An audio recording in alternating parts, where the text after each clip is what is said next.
This is how you can manipulate situations by understanding the IKEA effect. This gorgeous girl accepted a date with a rich and a broke guy. In her date with the rich guy, they have a great time. And in her date with the broke guy, it's complicated. Surprisingly, she chooses the broke guy over the rich guy. The rich guy doesn't understand what's going, and neither does the brokey. He doesn't know he used a psychological manipulation trick known as the IKEA effect. So, how did each date go? Her date with the rich guy is how you'd picture it. They picked her up in a limo with a chauffeur and opened the door for her. They went to an expensive restaurant with a reserved table waiting for them. They ordered champagne and various entrees. They talked and laughed. The rich guy turned out to be a gentleman and treated her like a queen. She didn't have to lift a finger and had a great time. When they dropped her off at home, she texted the rich guy to say, "Thank you for the date, I had a great time," and yet she still chose the broke guy. So, what happened in the other date? The brokey is middle class, but he had an emergency and ran out of money. He picked her up and told her the truth. "I don't have money, but let's go downtown and I'll play the guitar while you help me collect money and we'll have dinner with our earnings." I know a lot of women would run away. However, this girl was both pretty and understanding, so she accepted the adventure. While in downtown they had no luck. It rained a bit. An officer gave them a ticket and they barely made $10. Looking back at it, she didn't understand what had happened. She still doesn't know why she chose the brokey. Objectively, she didn't enjoy working downtown, and she did enjoy being spoiled by the rich guy. But it'll all make sense with the IKEA effect and the mystery of the $10 dinner. Now let's talk about IKEA. They make furniture with okay quality. It is not bad and they are not ugly, but they are not good either. If you see an IKEA table at a friend's house and they ask you to rate it from 1 to 10, you would look at the quality and say 7. Now, if we ask your friend how much he likes it, he would rate it a 9 or a 10, according to a Harvard study. Now, who is right? You are right, the table is not very good. But why is your friend confused? What happens is that IKEA furniture has to be assembled by you. It isn't very difficult, but you do have to invest an hour or two depending on how dumb you are. And while the majority of people don't enjoy assembling the furniture, they feel accomplished when they finish it.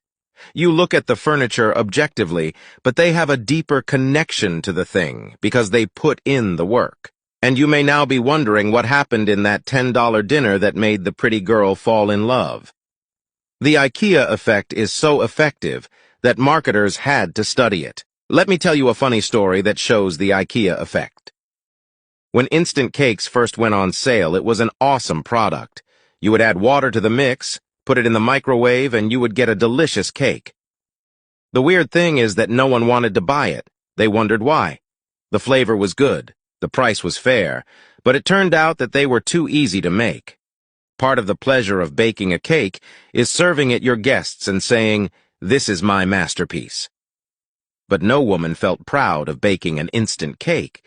They felt like they were showing off cooking an instant meal. What the company had to do was to completely remove the eggs and milk. That way the cake would be harder to make, and women would feel prouder.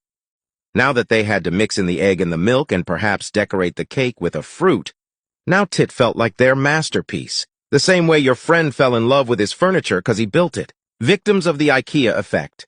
The IKEA effect is a cognitive bias in which you value something more because you put effort into it. Now let's rewind. What happened to this girl? Whom, after going to a French restaurant in a beautiful limousine in which she was treated like an absolute queen, while not having to lift a finger, she chose the brokey, with whom she went to get tacos and had to share a soda because they only had $10. What happened is that in her date with the rich guy, she felt like an outsider. They effortlessly gave her everything. Of course she likes the French restaurant, but no French meal tastes as good as the tacos that you earned by working and sweating hard. The brokey, without realizing it, uses the IKEA effect all the time. For example, when he is depressed and has a problem, he tells her and allows her to be part of it with her ideas, leading to her feeling included when the problem is solved, sharing the joy with the broke guy because she feels included. Or, for example, the broke guy does not have a mansion like the rich guy, but one Saturday afternoon he invited her over, and together they painted his room. She even painted a butterfly and wrote a romantic poem in Spanish. They then went to a shop and bought plants to decorate the room. And truth be told, you or I walked in the room, we would not be amazed. But it is different for her. She is blinded because it is hers. She sees it as her creation. The broke guy uses the IKEA effect, making her part of his life, while the rich guy gave her everything effortlessly. And while she obviously enjoys a comfortable life, she feels like a team with the broke guy.